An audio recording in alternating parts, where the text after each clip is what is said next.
Gloria al Señor. Vamos a buscar la palabra del Señor en la epístola a los Filipenses, capítulo 1, versículo 12 al 21. Amén. Filipenses 1, 12 al 21. Muy hermosa esa palabra. Gloria a Jesús. Amén.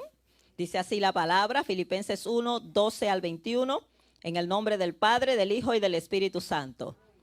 Amén. Dice, quiero que sepáis, hermanos, que las cosas que me han sucedido han redundado más bien para el progreso del Evangelio, de tal manera que mis prisiones se han hecho patentes en Cristo, en todo el pretorio y a todos los demás.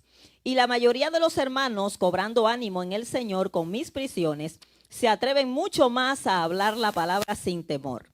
Algunos, a la verdad, predican a Cristo por envidia y contienda, pero otros de buena voluntad. Los unos anuncian a Cristo por contención, no sinceramente, pensando añadir a mi aflicción a mis prisiones. Pero los otros por amor, sabiendo que estoy puesto para la defensa del Evangelio. ¿Qué pues? Que no obstante, de todas maneras, o por pretexto o por verdad, Cristo es anunciado, y en esto me gozo y me gozaré aún. Porque sé que por vuestra oración y la suministración del Espíritu de Jesucristo, esto resultará en mi liberación, conforme a mi anhelo y esperanza de que en nada seré avergonzado. Antes bien, con toda confianza, como siempre, ahora también será magnificado Cristo en mi cuerpo, o por vida o por muerte. Todos juntos, porque para mí el vivir es Cristo y el morir es ganancia. Puede sentarse, gloria a Jesús. Quiero titular esta palabra, ¿verdad? Esta breve predicación, el progreso del Evangelio. Gloria al Señor, el progreso del Evangelio. El Evangelio sigue avanzando, amén. El Evangelio sigue creciendo, el Evangelio se sigue extendiendo. Y es la misión, es la meta que se extienda hasta ¿dónde? Hasta lo último de la tierra. Que el Evangelio llegue al lugar más recóndito, más escondido, a los lugares no alcanzados. Que el Evangelio llene la tierra, ¿verdad? Como dice la palabra, que la tierra sea llena de la gloria del Señor como las aguas cubren el mar. Gloria al Señor. Y este era el propósito de uno de los misioneros más grandes de la historia de la iglesia, ¿verdad? El misionero más grande de la historia de la iglesia después de Cristo, que es el misionero más grande, el que está sobre todos, ¿verdad? Que vino de tan lejos. Creo que la persona que vino de más lejos fue Jesús. De su trono de gloria vino aquí a buscar y a salvar lo que se había perdido. Gloria a Dios, pero después de Cristo, el misionero más grande, cuando decimos grande es que llegó a más lugares, que impactó más vidas, fue el apóstol Pablo. Gloria al Señor. Y el propósito de él era que el evangelio progresara, ¿verdad? Que en todo momento, en medio de toda circunstancia que él atravesara, que pasara, que el evangelio no se estancara, que se extendiera. Gloria al Señor. La palabra progresar significa seguir adelante, avanzar. Gloria a Dios. Y ese es el propósito, ¿verdad? De la iglesia en esta tierra, que el evangelio avance. Usted sabe, hermanos, que gloria al Señor, que Pablo pasó diferentes circunstancias en su vida, ¿verdad? Estuvo predicando libremente en muchas ocasiones, pero también estuvo preso. Y en esta ocasión, él escribe desde la prisión esta carta a los filipenses, ¿verdad? No sé si usted se acuerda mucho cómo se levantó la iglesia en Filipos, la ciudad de Filipos. Se le llamaba a los habitantes filipenses. Si nos remontamos al capítulo 16 de Hechos, no sé cuántos se acuerdan, pero esta es una de las iglesias que a mí me gusta mucho la historia, me encanta cómo Pablo llegó allí, lo que hizo, tremendo, gloria a Jesús. La iglesia de Filipos fue la primera iglesia que se levantó en el continente europeo, ¿verdad? Antes de eso, Pablo había predicado solo en Asia, la región de Galacia, y en su segundo viaje misionero dice la palabra que él quiso evangelizar en Asia, en la provincia de Asia Menor, que todavía era Asia, pero el Espíritu se lo impidió y lo guió hasta Macedonia, que es la región norte de Grecia. Dice Pablo que él vio una visión, Hechos 16:9, él vio una visión de un varón macedonio. Esto significa gentil, ¿verdad? Porque Pablo era el apóstol a los gentiles. Un varón macedonio que le decía, pasa a Macedonia y ayúdanos. Hermanos, hay un llamado de ayuda, amén. Hay un llamado de almas, hay un clamor de gente que necesita oír el evangelio. Y cuando él vio esa visión, entendió que el Espíritu lo guiaba a llevar el evangelio a los macedonios, ¿verdad? Y se fue y entró a esa región, y la primera ciudad donde evangelizó fue la ciudad de Filipos, que era una ciudad principal. también estaba Tesalónica, Berea, más adelante fue a esas ciudades, pero comenzó en Filipos. Y cuando Pablo llega a la ciudad de Filipos, el nombre de Filipos se le dio a esa ciudad en honor al papá de Alejandro el Grande, llamado Felipe II. Amén, entonces por eso se llama Filipos. Cuando él llega a Filipos, allí no hay sinagoga. Al parecer la Biblia no lo especifica, pero no hay sinagoga porque Pablo siempre iba a la sinagoga judía a hablarle a los que allí se reunían, a los judíos primero. Cuando los judíos no querían, pues él se iba con donde pudiera hablar, ¿verdad? Pero aquí él se va, ¿sabe dónde se va Pablo a hablar? A un grupo de mujeres. Vemos que Pablo no era machista, ¿verdad? Amaba a las mujeres. Había un grupo de mujeres que se reunía cerca de un río para orar. Dice la palabra, las mujeres siempre buscando cómo orar, ¿verdad? Hasta cerca de los ríos, donde sea se ora. Y Pablo llega a ese grupo de mujeres. Había allí una mujer rica llamada Lidia, vendedora de púrpura. Esto era un tinte caro que se sacaba de unos moluscos del mar y eso costaba muchísimo. Esto era una mujer rica. Y el Señor abrió el corazón de ella y se convirtió al Señor, dice la palabra. Fue la primera convertida, una mujer en Filipos, gloria al Señor. Y se convierte ella, pero también se convierte la familia. Dice que se bautizó ella con su familia. Y esta mujer, como era tan rica, pues le pidió a Pablo que se hospedara en su casa, y allí comienza la iglesia de Filipos oficialmente, en la casa de Lidia, la nueva creyente, gloria a Jesús. Ellos se siguieron reuniendo para la oración. Pablo se iba con esas mujeres a orar. Aparentemente en su equipo estaba Timoteo, estaba también Lucas y estaba Silas. Al parecer eran 4. Timoteo, que se les unió en Listra, Lucas, el que escribe el libro, Pablo y Silas se fueron a seguir orando con las mujeres, y cuando iban a la oración, ¿se acuerdan de la famosa historia de aquella muchacha que tenía espíritu de adivinación, verdad? Y esta mujer adivinaba a sus amos y ella clamaba, ella decía algo, los demonios hablando por su boca decían: estos hombres son siervos del Dios Altísimo que les anuncian el mensaje de salvación. Eso parece raro, ¿verdad? Era la verdad. Pero esta muchacha constantemente hacía eso, pero dice que a Pablo le desagradó. ¿Por qué le desagradó esto a Pablo? Quizá alguno de nosotros que nos gusta un poco el reconocimiento, decimos: esa muchacha está muy ungida. Hay que ponerla como parte del equipo evangelístico porque está reconociendo mi ministerio, ¿verdad? Esa fuera lo que quizás algunos de nosotros podíamos decir, porque nos encanta el reconocimiento. Pero Pablo entendió que aunque decía la verdad, porque el diablo le gusta confundir, él no quería que lo vincularan con esa muchacha, porque lo que tenía esa muchacha no era lo que él tenía. Aquella muchacha tenía demonios, él estaba lleno del Espíritu Santo. Entonces se podía producir una confusión ahí, aunque decía la verdad, porque el diablo dice la verdad de vez en cuando para confundir. Ve, ahí quería confundir, como quien dice: lo que yo tengo es lo mismo que él tiene. Ellos son siervos del Dios Altísimo, y como que Pablo la dejara tranquila, ¿ve? Y Pablo tuvo discernimiento y dijo: en el nombre de Jesucristo te ordeno que salgas de esa muchacha. Y reprendió al demonio, y la muchacha fue libre en aquel momento. ¿Qué pasa? Que esta muchacha trabajaba para, ¿verdad?, personas, ella era esclava. Y ella le daba ganancia a sus amos, la gente buscando adivinar, saber el futuro, hermano. Todavía vemos las personas buscando saber, cuando nuestro futuro está aquí revelado en la palabra. Aquí está nuestro pasado, presente y futuro. Gloria a Dios, y esto es lo más seguro que hay, ¿verdad? Gloria al Señor. Entonces, ¿qué pasa? Dice la Biblia que los dueños de la muchacha se enojaron con Pablo y lo llevaron a las autoridades y lo juzgaron allí y...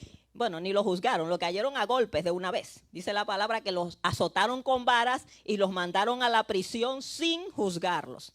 Y lo mandaron allí, le ordenaron al carcelero que los encerrase en la prisión más adentro, allí bien metidos en la prisión. Y bueno, dice la palabra, eso fue una noche, ¿verdad? Que a la medianoche, ¿qué estaban haciendo Pablo y Silas en aquella prisión? Aparentemente fueron solo Pablo y Silas, ¿verdad? Los demás pudieron escapar. Pablo y Silas estaban orando y cantando himnos al Señor. En medio de aquella golpiza estaban adoloridos. En vez de ellos lamentarse, comienzan a ¿qué? A alabar al Señor en aquella prisión. ¿Y qué sucedió? Que al instante hubo un terremoto, hermano. La prisión se conmovió. Dice la palabra que la cadena de los presos todas se cayeron. Incluso a Pablo le pusieron un cepo, un madero en los pies. Todo se le cayó, las puertas se abrieron. Y yo personalmente pienso que algunos de esos presos, o si no la mayoría, se convirtieron. ¿Por qué? Porque ninguno huyó. Dice que todos, se le cayeron las cadenas y las puertas se abrieron y nadie se movió de su lugar. El carcelero, sabiendo que si alguien se escapaba, a él lo iban a matar, él mismo se iba a quitar la vida, diciendo: para que otro me la quite, me la quito yo. Hermanos, y cuando él se va a matar, la Biblia especifica que Pablo estaba en el calabozo de más adentro. Pablo le grita desde allá, al parecer el Espíritu Santo se lo reveló a Pablo y le dijo, no te hagas daño, todos estamos aquí.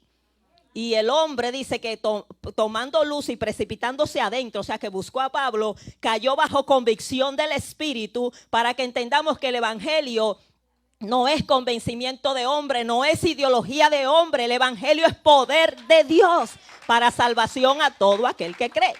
El Espíritu Santo obró en el corazón de este hombre y cayó bajo convicción y le preguntó a Pablo y a Silas, señores, ¿qué debo hacer para ser salvo?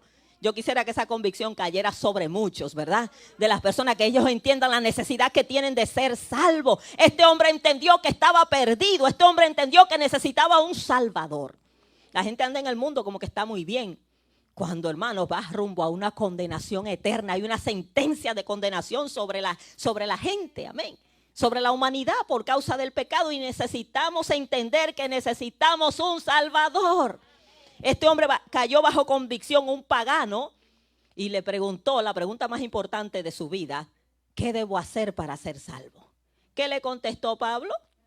¿Qué le contestó Pablo? No le dijo, mira, pertenece a una religión, cree en María, en Pedro, en Juan. No, ¿qué le dijo? Cree, hay un solo nombre para ser salvo. Cree en el Señor Jesucristo y serás salvo tú y tu casa. Gloria al Señor. Cuando una persona cree en Jesús, también la bendición de Dios entra a su familia y hay una promesa de salvación para esa casa. Gloria al Señor. Aquel hombre se convirtió y su casa, óigame, como que la gente era tocada muy fácil en aquel tiempo. Las familias se convertían rápido, ¿verdad?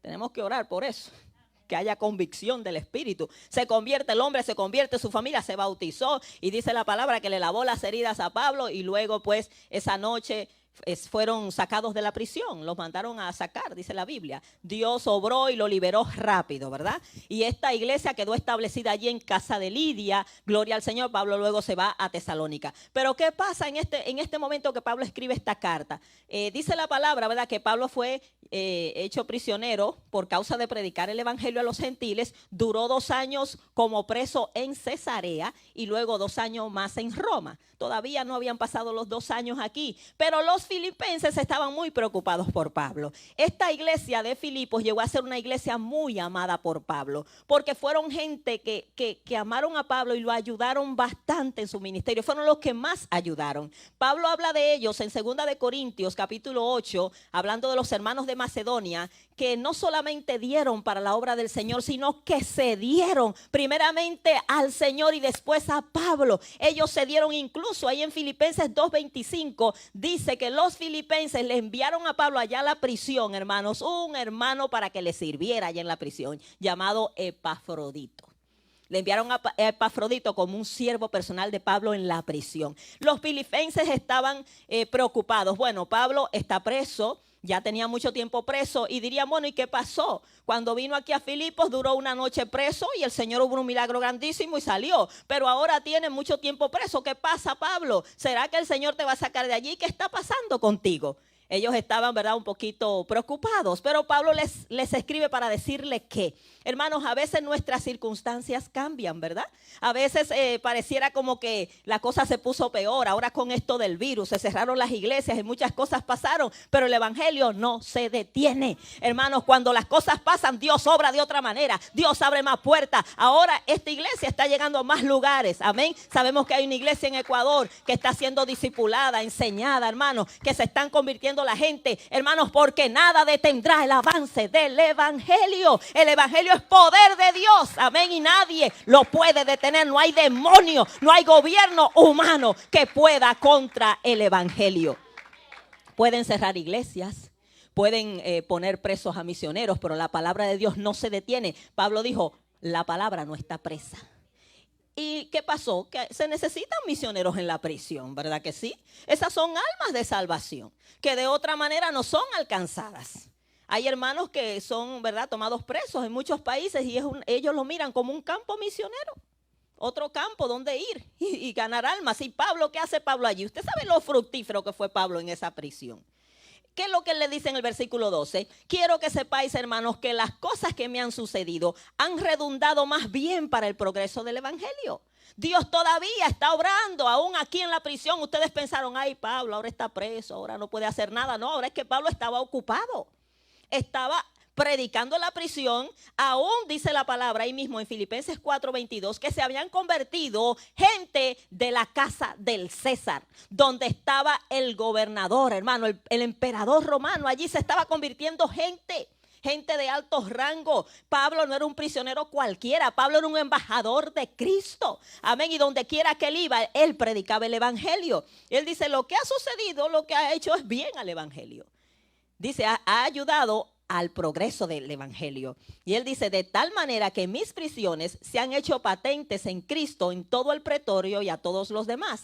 Mis prisiones se han hecho patentes. Patentes significa notorias, visibles. Pablo era un preso muy famoso, en el buen sentido de la palabra. Todos sabían quién era Pablo, que era un embajador del Señor, que era un siervo de Cristo. Gloria al Señor. Y en el pretorio, que es el palacio del emperador, y a todos los demás. ¿Y qué pasaba? Que otros hermanos, por el testimonio de Pablo, por ver cómo él actuaba, habían tomado ánimo para predicar.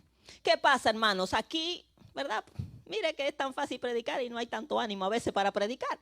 Pero hay lugares, hermano, que es difícil predicar, que si usted predica, mire, puede ir preso, puede, ¿verdad? Puede golpearlo, puede morir.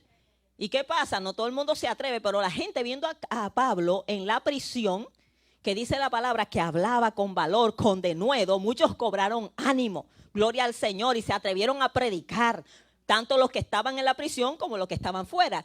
Y dice Pablo, gloria a Jesús, en el versículo 14, y la mayoría de los hermanos, cobrando ánimo en el Señor con mis prisiones, se atreven mucho más a hablar la palabra sin temor. O sea, había gente hablando la palabra. Veía a Pablo con gozo en la prisión, ¿verdad? Qué tremendo, ¿no? Usted sabe que a Filipenses se le llama la epístola del gozo. Una epístola escrita desde la prisión. Pablo escribió 4 epístolas en esta prisión, hermanos. Escribió Efesios, una joya para nosotros, la iglesia. Efesios, Filipenses, Colosenses y Filemón fueron escritas desde la prisión. O sea, Pablo estaba escribiendo, estaba predicando, no estaba allí perdiendo el tiempo, lo aprovechó bastante. Pablo tomó esa prisión como un retiro, amén, donde aprovechó cada momento, gloria a Jesús. Entonces la gente se estaba animando, veía el gozo de Pablo. Él no escribía deprimido, ay, ayúdenme a orar, miren, yo no sé qué va a pasar conmigo, ¿será que mi caso se va a resolver? Ay, yo no sé cuándo voy a salir de aquí, hermano, yo estoy desesperado, por favor, oren por mí. Usted oye a Pablo diciendo eso. Él no está diciendo ni cuándo se va a solucionar el caso, ni qué va a pasar con él. Lo que dice, el evangelio está progresando, se está predicando el evangelio. Eso es lo que le interesa a un verdadero misionero. No importando la circunstancia en que viva, es que el evangelio corra, que la palabra corra y sea glorificada. Y cuando Pablo pedía la oración era para eso. Segunda de Tesalonicenses 3:1, hermano, oren por mí. ¿Para qué? Para que la palabra de Dios corra y sea glorificada. Y a los efesios le dice, oren por mí para que cuando yo abra mi boca me sea dada palabra para dar conocer con valor, con denuedo, el misterio del evangelio, por el cual soy embajador en cadenas, que yo pueda hablar de Cristo como debo hablar. Entonces veían que Pablo tenía gozo, que era fortalecido por Dios en la prisión y que Dios lo usaba. Y eso hizo que otros se motivaran, hermanos. El ejemplo que dan nuestros hermanos perseguidos nos motiva a nosotros, ¿verdad que sí? Si ellos pueden, nosotros también. Si alguien en una prisión se puede gozar, hermano, y usted triste porque quizás no tiene el carro del año que quiere. Usted triste porque un hermanito no lo saludó y no lo llamó. Y el hermano Pablo azotado y cantando himnos y glorificando a Dios. Qué contradicción, ¿eh? Entonces los hermanos decían, wow, pero si usted se puede gozar en eso, yo más, que yo estoy libre. Los que estaban libres, los que estaban presos se animaron. Claro, dice él que algunos predicaron a Cristo con los motivos equivocados, ¿verdad? Dice el versículo 15, algunos a la verdad predican a Cristo por envidia y contienda, pero otros de buena voluntad. Algunos por envidia, ¿por qué? Porque decían, yo voy a ser mejor que Pablo, yo voy a sobrepasar su ministerio. Siempre aparecen esos que andan en una competencia. Hermano, esto no es una competencia, cada quien tiene su llamado, a cada quien Dios lo usa de una manera particular. El ministerio mío no es igual que el del pastor Ángel, igual que el del pastor Gregorio. Estamos aquí como siervos, Dios nos usa en cada área, pero lo importante es que seamos fieles en lo poco o en lo mucho que el Señor nos haya puesto a hacer. Lo importante aquí no es el lograr mucho para impresionar, es ser fiel en lo poco o en lo mucho. Entonces algunos, yo tú verás, yo voy a ser mejor que Pablo, yo voy a ganar más almas que Pablo. Imagínese, hermano, qué cosa, ¿no? Y predicaban a Cristo por contienda, por competencia. Dice, queriendo añadir aflicciones a mis prisiones. Esto significa que ellos me querían hacer sentir mal. Mira, Pablo, yo puedo más que tú porque yo estoy afuera. Yo abarco más que tú. Pero ¿qué dice Pablo, hermano? Ni eso le quitaba a él, lo entristecía. Dice el versículo 16, los unos anuncian a Cristo por contención, no sinceramente, pensando añadir aflicción a mis prisiones, pero los otros por amor, sabiendo que estoy puesto para la defensa del evangelio.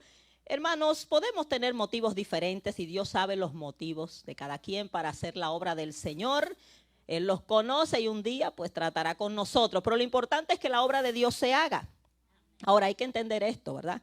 Siempre hay gente también que sirve al Señor por amor a Él y a las almas. La gente ve mucho los malos ejemplos. Ay, pero mira que el predicador, pero mira que esto.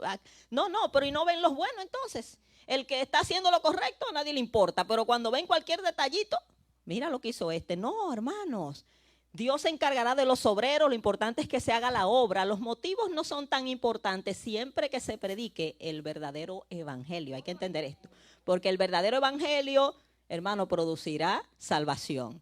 Pero una persona puede tener los mejores motivos, pero si predica un falso evangelio, debe parar y detenerse. No sé si me entiende. Ellos con motivos equivocados estaban predicando el verdadero evangelio. Y Pablo dice, bueno, no importa, que prediquen, porque el evangelio verdadero produce salvación. Pero hay algunos con buenos motivos, con las mejores intenciones, predicando un falso evangelio, y eso es peligrosísimo. La Biblia dice que es maldito. Entonces eso sí debe detenerse. Pero Pablo dice en el versículo 18, que pues, que no obstante de todas maneras, o por pretexto o por verdad, Cristo es anunciado, y en esto me gozo y me gozaré aún. O sea, Pablo dice, yo me gozo que se predique, que la gente se motive a predicar. Dios juzgará sus motivos, pero me gozo que la palabra se está extendiendo. Gloria al Señor. Hay gente preocupada que fulanito se le va a adelantar, que aquel le va a quitar su ministerio. Hermano, predique, que hay mucho trabajo y mucho terreno aquí. Nadie está para quitarle ministerio a nadie. Los ministerios los da Dios. Amén. Y si somos fieles, Él nos mantendrá. Lo importante es ser fiel. Y dice Pablo en el versículo 19, porque sé que por vuestra oración y la suministración del Espíritu de Jesucristo, esto resultará en mi liberación. Él esperaba, ¿verdad?, que por su oración, hermanos, nuestras oraciones por los misioneros son muy importantes. Amén, la finanza, ¿verdad? Pero las oraciones, hermanos, que es la que hace que el Señor los fortalezca. A veces los misioneros se desaniman, son de carne y hueso. Hermanos, a veces tienen una lucha tremenda y nuestra oración es importante. Él dice, yo sé que por la oración de ustedes y la suministración del Espíritu de Jesucristo, o sea, le está diciendo, el Espíritu suministrar significa proveer, la provisión del Espíritu. El Espíritu va a obrar por la oración de ustedes. Si ustedes oran, el Espíritu obra. Hermanos, la oración activa al Espíritu. No podemos dejar de orar para que Dios se mueva. Es lo que hace que Dios se mueva, que Dios obre. Gloria a Dios, Dios ha decidido obrar solo a través de la oración. Si no hay oración, Dios no hace nada. Entonces él dice, yo sé que por la oración de ustedes, mire lo humilde que era Pablo, un hombre tan tremendo, la oración de ustedes va a hacer que el Espíritu obre. La provisión del Espíritu se va a manifestar y esto resultará en mi liberación. O sea, él tenía fe de que él podía ser liberado, pero también él dice en el versículo 20, él entendía que él también podía morir como mártir, ¿verdad? Porque no todos eran liberados. En algunas ocasiones los mataban cuando, ¿verdad?, los encontraban culpables, aunque él no había hecho nada, pero usted sabe cómo es la justicia humana. Y en una de sus prisiones, en la última que estuvo, Pablo iba a morir, ¿verdad? Ya él lo sabía, que el tiempo de su partida estaba cercano, pero aquí no, él iba a salir, pero él dice, mire el versículo 20 lo que dice, me encanta ese versículo, dice, conforme a mi anhelo y esperanza de que en nada seré avergonzado. Antes bien, con toda confianza, como siempre, ahora también será magnificado Cristo en mi cuerpo, o por vida o por muerte. ¿Qué quiere decir esto? Yo confío y espero no ser avergonzado. Ahora, ¿qué usted cree que él se está refiriendo ahí? ¿A la vergüenza de la prisión? ¿A la vergüenza que lo vean como un malhechor? Y ay, que digan de mí. No, Pablo no se está refiriendo a esa vergüenza. Él se está refiriendo, no seré avergonzado, porque la vergüenza más grande para Pablo era no ser fiel a Cristo. que él pudiera no dar testimonio o que se acobardara o que no muriera para glorificar al Señor. Entonces él dice, como siempre, ahora también será magnificado Cristo en mi cuerpo, o por vida o por muerte. Pablo lo que dice, no seré avergonzado y voy a glorificar a Dios con mi vida, y si me toca morir también lo voy a glorificar, pero quiero ser fiel hasta la muerte. Hermanos, la peor vergüenza que nos puede pasar a nosotros es no ser fiel al Señor, hermano. Es avergonzarnos nosotros del Señor. Eso sí es algo grave. Eso nos debe preocupar. A Pablo le preocupaba ser fiel con su vida y aún si le tocaba morir. Y termina diciendo en el versículo 21, oiga qué tremendo, porque para mí, dice Pablo, el vivir es Cristo y el morir es ganancia. Gloria al Señor. ¿Cuántos pueden decir eso? ¿Cuántos realmente piensan eso? Para mí el vivir es Cristo y el morir es ganancia. Pablo quería que los filipenses entendieran que Cristo se podría glorificar tanto con su liberación como con su muerte. Gloria a Dios, que el cristiano, hermanos, en vida o en muerte le pertenece a Cristo. Gloria a Dios. Y Pablo quería dar a entender a ellos que no había que estar con miedo a la muerte. Nuestro destino está en las manos del Señor. Si vivo, pues para Él vivo. Si muero, para Él muero. Sea que viva o que muera, lo que me debe importar es que le sirva al Señor. Hermano, cuando usted está en el propósito de Dios, usted se va a morir cuando Dios diga. ¿Usted me entiende? Usted se va a morir cuando Dios diga. El diablo no va a poder acabar con usted antes de tiempo. Lo que nos debe preocupar es mantenernos en el propósito de Dios. Eso sí nos debe preocupar. La gente anda paniqueada por otras cosas. Paniquéese de salirse de la mano del Señor, de alejarse del Señor. Ese es el pánico más grande, porque eso sí es grave. Entonces lo importante es que nos mantengamos cerca del Señor, sirviendo al Señor, porque todo lo que venga obrará para nuestro bien. Gloria a Dios, aún si morimos, obrará para nuestro bien. Cuando Pablo dice que para él el vivir es Cristo y el morir es ganancia, él está diciendo esto. Primeramente está demostrando que no teme a la muerte. Está también diciendo que después que nosotros morimos es que empieza la verdadera vida para el cristiano y la mejor vida.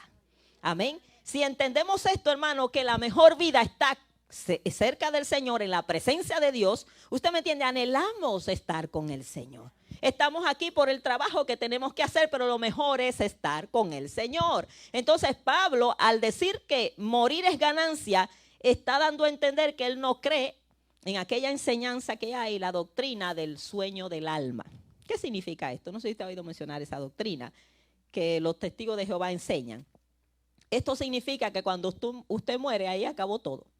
O sea, usted se murió y ya, dejó de ser. Un día va a resucitar, pero usted murió.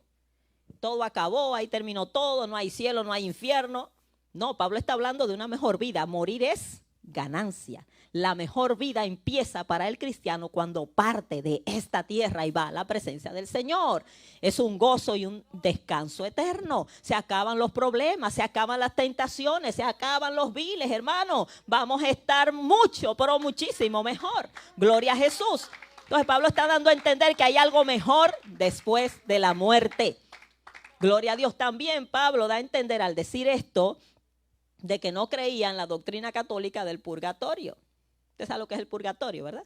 El purgatorio es un lugar para purgar los pecados. Luego que partimos de esta tierra, purgar significa purificar, limpiar. Porque si usted no murió muy bien, ¿verdad? Se va a ese lugar un tiempo hasta que le hagan unas cuantas misas y lo saquen de allí y pueda ir al paraíso. O sea, es un lugar intermedio y no. Cuando la Biblia habla de la eternidad, habla de dos lugares, un paraíso y un infierno. No habla que el cristiano va al infierno o va a algún lugar de tormento para limpiarse, no. Porque la sangre de Cristo tiene el poder absoluto de limpiarnos de todo pecado. Y si hemos creído en Cristo, esa sangre ha limpiado nuestros pecados y no necesitamos, hermanos, ningún purgatorio. La sangre de Cristo es suficientemente poderosa para limpiarnos de toda maldad, de todo pecado, de toda mancha. Su sacrificio fue perfecto.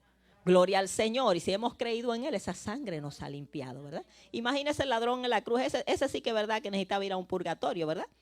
Se convierte a última hora, pero fue, hermanos, Una conversión genuina, tan eficaz, y la sangre de Cristo le limpió, que se fue directamente ¿a dónde? El Señor le dijo, tú vas para el purgatorio porque tú todavía, tú eras ladrón, tuviste toda la vida robando y ahora a última hora te mueres. Pues no, tiene que irte a purgar. No, el Señor le dijo, ¿dónde lo iba a ver?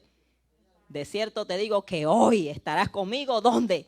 En el paraíso. Gloria al Señor. Allí es que vamos, lo que le servimos al Señor, al paraíso de Dios, al lugar de eterno descanso, de eterno gozo, de eterna paz. Gloria al Señor. Por eso es que morir es ganancia. Si Pablo moría, sabía que con su muerte glorificaba a Cristo, y eso es importantísimo. Hermano, qué mejor honor, qué mejor gloria que glorificar al Señor con nuestra muerte. Alguien decía, como quiera me voy a morir. Pues si muero así glorificando a Cristo, qué gozo, ¿no? Gloria al Señor. Mire la muerte de Esteban allí, qué gozo, qué tremendo, ¿no? Qué victoria, qué honor para Esteban. Que dice en la Biblia, ¿verdad? Que Jesús estaba a la diestra que él vio a Jesús a la diestra del Padre. Y dicen los comentaristas que Jesús estaba parado, que lo dice el texto en griego, que Jesús se paró en el trono para recibir a aquel héroe valiente que venía, al héroe Esteban. Gloria al Señor. Esos son los verdaderos héroes, dice la palabra, los héroes de la fe. Gloria al Señor. Y Pablo dice, para mí el morir es Cristo. Si muero, glorifico a Cristo con mi muerte. Y lo segundo, voy a su presencia, voy a estar con Cristo. ¿Qué mejor que eso, hermano? Esa es la mejor ganancia. Gloria al Señor. Eso es lo mejor, hermanos, para el cristiano, estar con su Señor. Conclusión. Lo más importante para el ministerio de Pablo era glorificar al Señor. Que Cristo fuera glorificado en su vida y con su muerte, y que el evangelio se extendiera. Para él era bien importante que la palabra de Dios no se detuviera. No importa lo que le pasara a él, no importa la situación contraria difícil, aún él estuviera incómodo, adolorido, pero que la palabra de Dios corriera. ¿Cuántos de nosotros sacrificaríamos nuestra comodidad, hermanos, para que la palabra de Dios corra? Gloria al Señor. ¿Cuántos de nosotros lo haríamos? Dios nos ayude a ser fieles como este misionero que no buscaba su comodidad ni ganancia personal, ni beneficio personal, sino que buscaba, amén, que Cristo fuera conocido. Gloria a Jesús. Que la palabra de Cristo corra, hermanos, velozmente en la tierra, que sea glorificada, que Cristo sea conocido en todas las naciones. Que ese sea nuestro deseo, que realmente lo anhelemos, gloria al Señor, y que realmente lo busquemos, hermano. Gloria a Dios. Dios nos ayude a ser fieles, amén, a este ministerio. Póngase de pie en este día.